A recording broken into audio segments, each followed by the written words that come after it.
look, I love it here. I don't want to be anywhere else, and this is where I want to win, and I want us to give it a go as long as we can. All right, so we've talked about Matthews, we've talked about Marner, we even talked about Kyle Dubas. Today, I wanted to talk a little bit about William Nylander and where I stand on, whether or not you should actually keep Nylander on the Leafs going forward and, sign him to an extension. As, I feel like this one is a little bit more different to, the other ones because Tavares, he's a no-brainer. Tavares is the odd man out. If it was a perfect world, out of the four core players of Matthews, Marner, Tavares, and Nylander, Tavares would be the one to go. The one issue is his contract, and I don't see anyone touching that $10 million cap hit anytime soon, so they'd have to get creative or, I don't know what they would do to clear that cap space. We've already talked about Marner and Matthews in our previous videos, so make sure you go check those out to get that insight and let me know what you think in the comments. But for today, William Nylander, and I feel like this is a little bit of a hot take, but if I'm the Leafs right now, I feel like William Nylander is someone that I'm leaning a little bit more towards keeping as opposed to getting rid of. I know a lot of people in my comments, when I asked who you want to get rid of, said Nylander's name. But I just feel it makes more sense that, if you're going to keep any of the players, which, I'm not entirely opposed to just getting rid of all four of them, but if you were going to keep one or two of them, I'd be leaning towards Nylander being one of those players. And this is why. First of all, he has a lower cap hit than all of the other players that we have mentioned out of MArner Matthews and Tavares.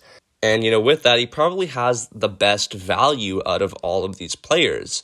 You could see that if you're going to extend Nylander, he probably won't come near what Matthews and Marner are receiving, as, they're definitely going to be asking for, as low as $11.5 million. It's going to be absolutely ridiculous.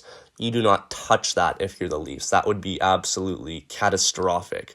But with Nylander, you see the guy, he finished with just over a point per game this year, 87 points.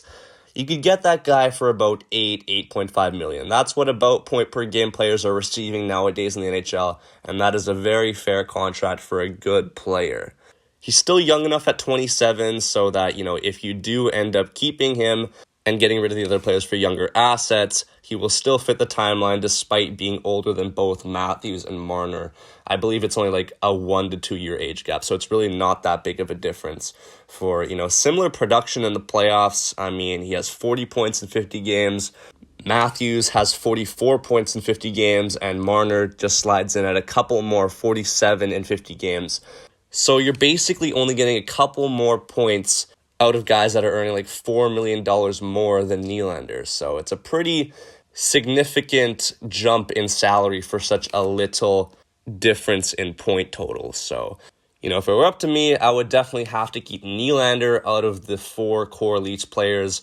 But that being said, I would be open to trading all four of them. And I think that they should really consider going that route if they really want to have a switch up of a team dynamic, because that's the only thing that's going to change what's happening right now. Let me know in the comments what you guys think. Thank you guys so much for watching. Like and subscribe to the channel.